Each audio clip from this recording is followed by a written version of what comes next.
You're in perimenopause, and your doctor just told you that your fatigue, weight gain, brain fog, and mood swings are totally normal. They're not wrong. Those are classic perimenopause symptoms. But here's what they probably didn't mention. Up to 60% of perimenopausal women experience thyroid dysfunction during this exact transition, and most of them are never screened. Never. Not once. Your thyroid isn't just some minor gland in your neck. It's the master controller of your metabolism, your energy, your mood, your body temperature, and your ability to think clearly. During perimenopause, when your hormones are already in chaos, your thyroid can silently spiral into dysfunction without anyone catching it. If you're dealing with menopause symptoms and want to understand what's really happening in your body, subscribe to the channel so you don't miss the strategies that actually work. The stakes here are genuinely high, and I want you to understand exactly why your thyroid needs special attention right now. Not in 5 years, but starting today. Most standard menopause advice focuses almost entirely on hot flashes and sleep, which matters, absolutely. But it completely overlooks the organ that controls whether your body can even respond properly to the hormonal shifts happening around you. When estrogen drops during perimenopause, your thyroid becomes more vulnerable. Your immune system can turn against your thyroid tissue. Your body's ability to convert thyroid hormone into its active form gets compromised. Iodine and selenium, two minerals your thyroid desperately needs, become harder for your body to absorb and utilize efficiently. And because thyroid symptoms look almost identical to perimenopause symptoms, most women end up treating the wrong thing. They adjust their HRT, they change their diet, they try supplements, and nothing works, because the real problem is sitting right there in their neck, undiagnosed. The frustrating part is that thyroid screening during perimenopause should be routine. It's not expensive, it's not complicated. A simple blood test can tell you everything you need to know. But most doctors only check TSH, the thyroid-stimulating hormone, which is like checking your car's gas light, while ignoring the oil pressure, coolant temperature, and battery voltage. You can have a normal TSH and still be in thyroid crisis. You can have antibodies attacking your thyroid and not know it. You can be converting thyroid hormone inefficiently and feel like you're losing your mind. The statistics are sobering. Women in perimenopause are 5 to 8 times more likely to develop Hashimoto's thyroiditis, the autoimmune thyroid condition, than women in other life stages. Yet fewer than 20% are tested for thyroid antibodies. Studies show that up to 40% of perimenopausal women with thyroid dysfunction are never diagnosed during this critical window. They spend years thinking they're failing at menopause management, when really their thyroid has been struggling the whole time. This is the thyroid crisis nobody warns you about. It's not dramatic. There's no sudden collapse. It's a slow fade. A gradual erosion of your energy, your metabolism, your mental clarity that gets written off as just part of getting older. But it doesn't have to be this way.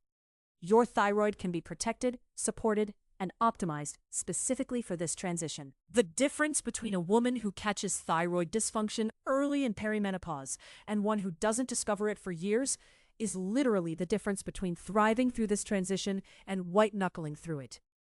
Over the next few sections, we're going to walk through exactly what perimenopause does to your thyroid, why standard screening misses most cases, and then, most importantly, what you can actually do about it. We'll cover the nutrition that protects your thyroid, the lifestyle factors that either support it or sabotage it, and the exact steps you need to take to get properly tested and treated. By the end of this video, you're going to understand your thyroid in perimenopause better than most doctors do. And you're going to have a concrete action plan you can start implementing immediately. Let's dive in. Here's what's actually happening inside your body right now. Your thyroid doesn't exist in isolation. It's part of a complex hormonal ecosystem, and estrogen is one of its most influential neighbors. During perimenopause, estrogen levels don't just decline, they swing wildly. 1 week they're high, the next week they crash. Your thyroid has to adapt to this chaos, and that adaptation affects everything from how much thyroid hormone your body produces to how effectively it actually uses that hormone. Let's start with thyroid hormone binding. Your thyroid produces 2 main hormones, T4 and T3. When these hormones enter your bloodstream, most of them don't float around freely. Instead, they bind to proteins called thyroid binding globulin, or TBG. Think of TBG as a delivery truck. The hormone is the package, and TBG carries it to the cells that need it. Here's the critical part. Estrogen directly tells your liver to produce more TBG.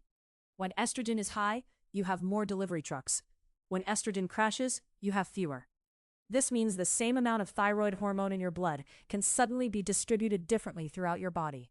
Some cells get more, some get less, and your symptoms shift accordingly. But that's just the beginning. Estrogen also affects how your intestines absorb thyroid hormone. Your body doesn't make thyroid hormone once and keep it forever. It's constantly being broken down and either reabsorbed in the gut or eliminated. Estrogen influences this reabsorption process. When estrogen fluctuates, your absorption efficiency fluctuates with it. You could take the exact same dose of thyroid medication on Monday and absorb 80% of it. But on Thursday, when your estrogen dips, you only absorb 60%. Your body never gets a stable amount of the hormone it needs. Then there's metabolism. Your cells don't actually use T4 directly. T4 is the inactive storage form. Your body has to convert T4 into T3, the active form that your cells can actually use. This conversion happens in your liver, your kidneys, and your intestines, and it's regulated by multiple enzymes. Estrogen influences these enzymes too. When estrogen is high, conversion can be more efficient. When it drops, conversion slows. This means you could have a perfectly normal T4 level on your blood test, but if your estrogen just tanked, your cells might not be converting that T4 into usable T3 fast enough. You feel hypothyroid even though your lab work looks fine. Here's why this matters so much. Conventional thyroid treatment is built on the assumption of hormonal stability. Your doctor checks your TSH, adjusts your levothyroxine dose, and assumes that dose will work consistently. But in perimenopause, there is no consistency. You're not dealing with a broken thyroid that needs a fixed solution. You're dealing with a thyroid that's being destabilized by fluctuating estrogen every single day. The same dose that feels perfect one week might leave you exhausted the next week. And by the time your doctor sees you for a follow-up appointment 6 weeks later, your estrogen might have shifted again, and you feel completely different. This is why so many women feel gaslit during perimenopause. They get diagnosed with hypothyroidism, start medication, and initially feel better. But then, the symptoms keep changing. Some weeks they're exhausted and gain weight. Other weeks they're anxious and can't sleep. They go back to their doctor, the TSH is still normal, and they're told the medication is working fine. The problem isn't the thyroid medication. The problem is that estrogen fluctuations are still destabilizing the entire system. You can't medication your way out of hormonal chaos. You have to address the root mechanism. There's another layer too. Estrogen influences immune function, and perimenopause can activate or worsen autoimmune thyroid conditions.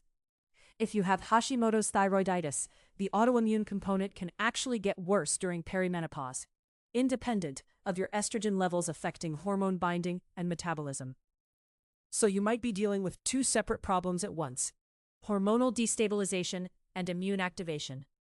Standard thyroid medication addresses neither of those issues directly. You also need to understand that estrogen affects your thyroid's sensitivity to TSH, the hormone your pituitary gland uses to signal your thyroid to produce more hormones. When estrogen is high, your thyroid might be more responsive to TSH signals. When estrogen drops, that same TSH signal becomes less effective. This is why your TSH can look the same from month to month, but you feel drastically different. The relationship between TSH and your actual thyroid function has shifted. This is fundamentally different from classic thyroid disease. If you have Graves' disease or Hashimoto's, your thyroid dysfunction is relatively stable. You can find a stable medication dose because the underlying problem isn't changing day to day. But in perimenopause, the underlying problem is changing constantly. This is why generic thyroid treatment protocols fail so many women. They're not designed for a system in flux. And this is exactly why you need a different approach, one that stabilizes hormones holistically, not just one piece at a time. That's what the rest of this video is going to show you. Most standard thyroid screenings are incomplete. Your doctor orders what's called a TSH test, thyroid stimulating hormone, and if that number falls within the normal range, they assume your thyroid is fine. Case closed. But TSH tells only part of the story, especially during perimenopause, when everything is shifting.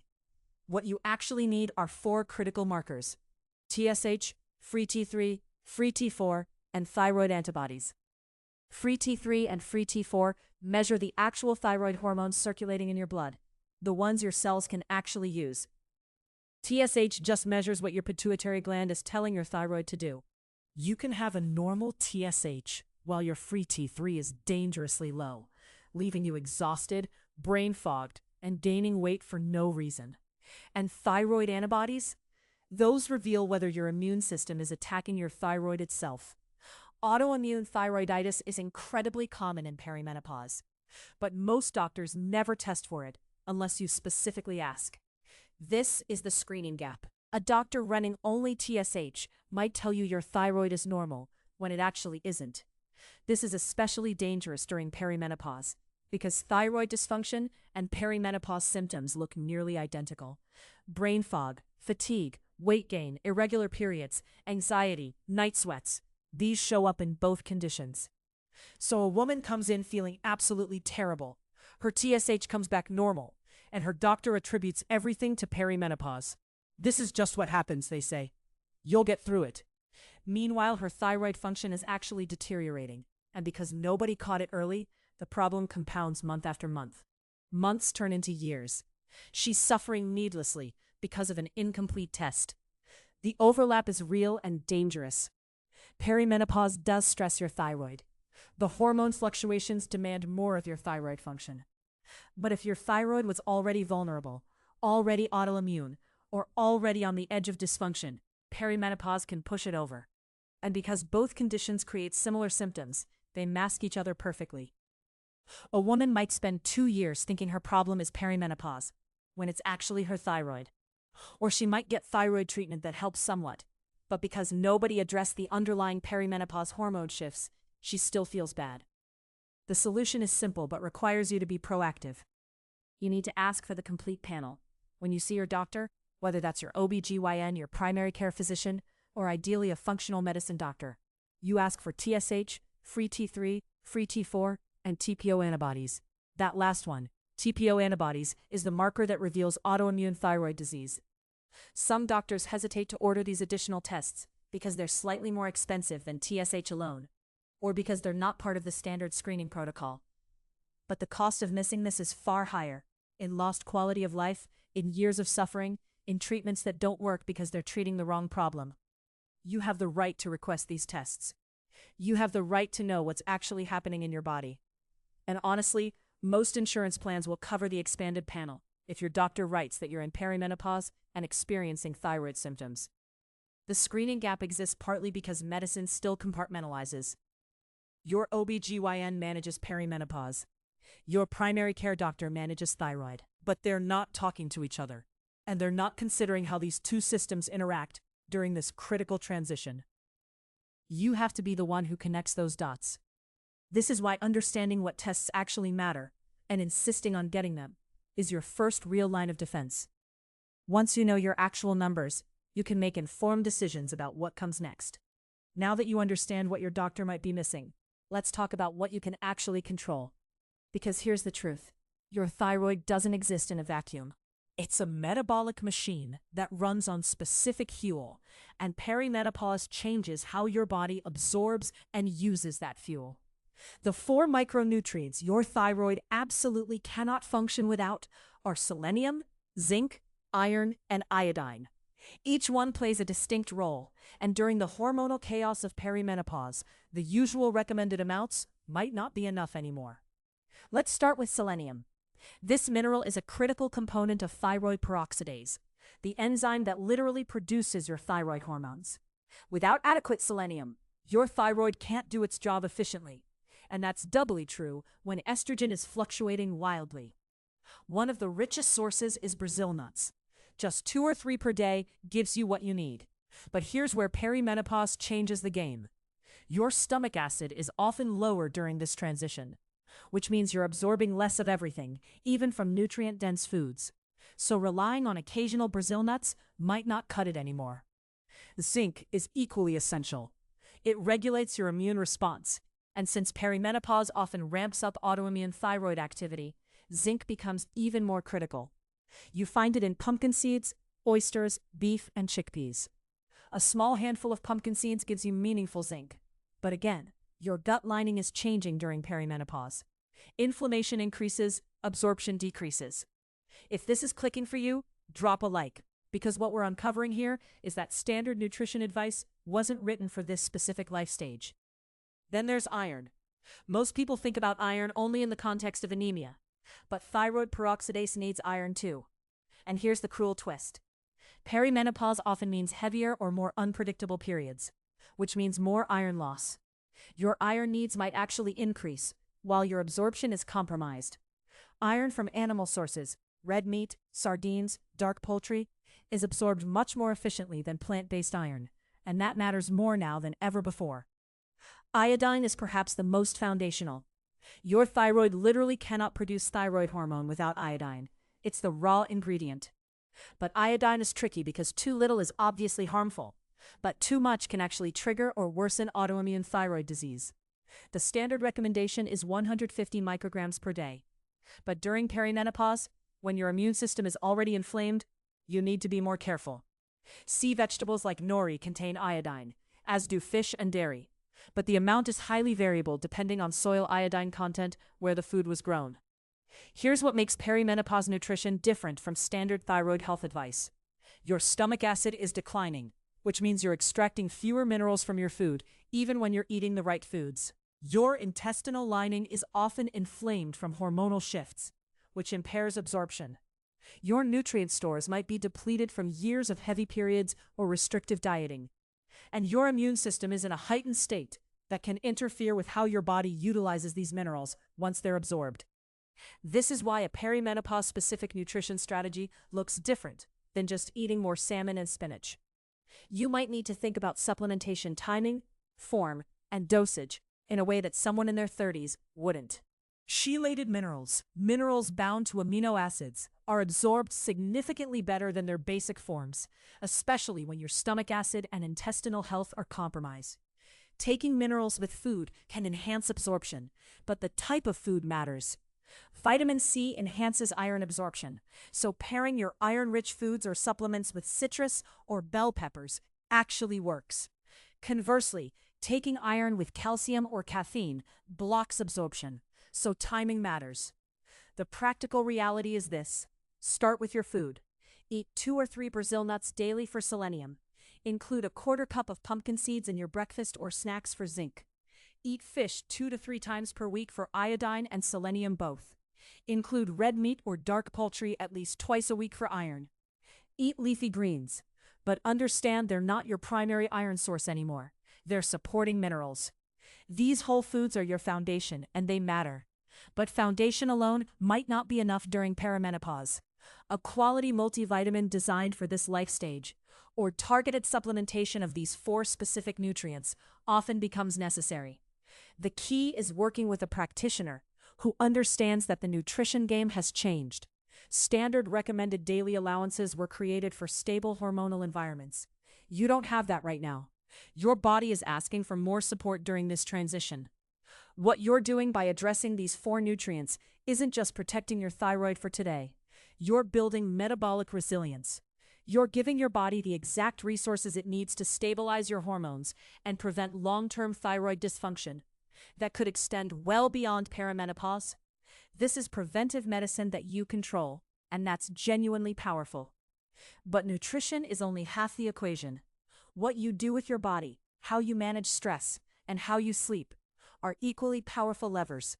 And during perimenopause, they work differently than they did before. Your body's ability to handle intensity has shifted. That high-intensity interval training routine that used to feel energizing, it might now be chronically elevating your cortisol, which directly suppresses thyroid hormone conversion and worsens your symptoms.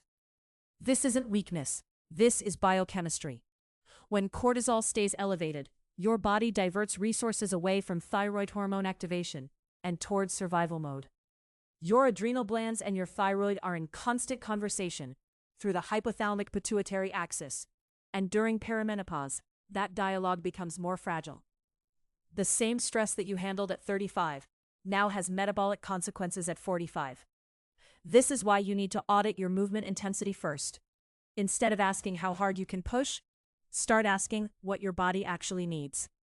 Most women in perimenopause thrive on moderate intensity, steady state cardio. Think brisk walking, cycling at a conversational pace, or swimming, paired with strength training that's focused but not exhausting. 2 to 3 sessions weekly of 20 to 30 minutes is often more protective than the 5-day-a-week boot camp mentality. The goal isn't to stop moving, it's to move in a way that builds resilience instead of depleting it. Gentle yoga, Pilates, and resistance work actually support thyroid function by reducing cortisol, without suppressing the anabolic hormones you need for recovery and metabolic health. Now, stress management becomes non-negotiable. Chronic psychological stress, work pressure, family demands, financial worry keeps cortisol elevated just as much as overtraining does. During perimenopause, when your estrogen is fluctuating, stress hits harder because you've lost estrogen's natural cortisol dampening effect. That means practices that felt optional before become genuinely therapeutic now.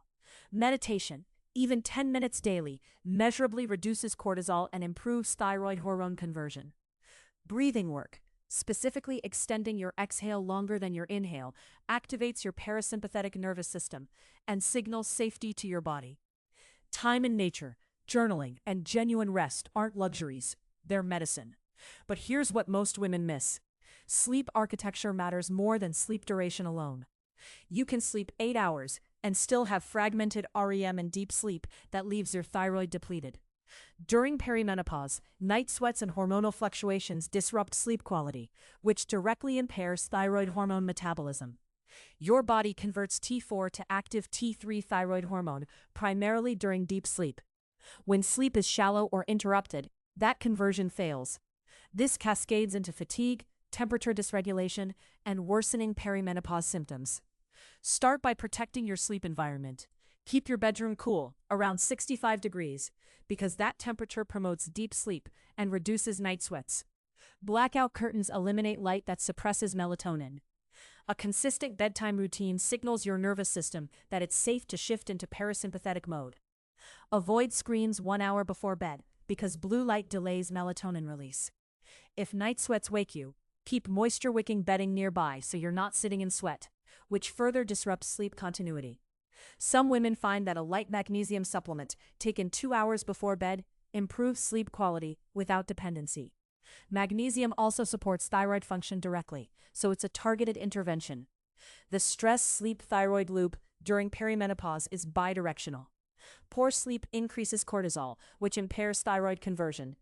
Elevated stress disrupts sleep. Low thyroid function causes fatigue and anxiety, which worsens sleep. Breaking that cycle means addressing all three simultaneously. You can't out-supplement a lifestyle that's working against you. But when you layer moderate movement, active stress management, and protected sleep alongside the nutritional foundation you've already built, you create an environment where your thyroid can actually function optimally, even as your hormones shift. This is the invisible work that transforms perimenopause from a crisis into a managed transition. Your next step is to honestly audit your current habits and identify which one is your biggest leverage point. Now that you understand what's happening and you've started reshaping your environment, it's time to get strategic about testing and treatment. The foundation of protecting your thyroid is knowing exactly what you're dealing with. And that means getting comprehensive blood work done right now, during this window when perimenopause is actively changing your hormonal landscape. Most doctors will run TSH alone, and that's where the gap widens. You need TSH, free T4, free T3, TPO antibodies, and thyroglobulin antibodies. Write those down. These 5 markers give you the complete picture, not just a snapshot. If your doctor hesitates, you're not being difficult by asking. You're being informed. You can say, "I'm in perimenopause and want to monitor my thyroid comprehensively." That's a reasonable medical request. When you get your results back, remember that normal ranges are population averages, not optimal ranges for you specifically. If you're having symptoms and your TSH is 3.5, you might feel terrible, even though that technically falls within the standard range. Functional medicine practitioners often work with lower TSH targets during perimenopause because your body is under genuine hormonal stress. That doesn't mean chasing a number obsessively, but it means finding the sweet spot where you actually feel well. If your antibodies come back elevated, that's not a death sentence. It's information. It tells you that autoimmunity is part of your picture, which changes how you approach both nutrition and supplementation. Someone with Hashimoto's during perimenopause needs a different strategy than someone with primary hypothyroidism. Work with your provider to understand what your specific pattern means. If medication becomes necessary, and for many women in perimenopause it does, the goal is to find the right dose and the right form for your body. Some women do better on levothyroxine alone. Others need the addition of liothyronine, or they need a desiccated thyroid extract. This isn't one-size-fits-all medicine. It's individualized medicine, which is exactly what perimenopause demands. Start with the lowest effective dose and adjust based on how you feel, not just on lab numbers alone. Your symptoms matter. If you're still exhausted, gaining weight, and struggling with mood despite technically normal labs, that's a signal to keep talking with your provider, not to accept that nothing can be done. Once you're on a treatment plan, whether that's medication, aggressive nutrition work, or both, establish a monitoring schedule.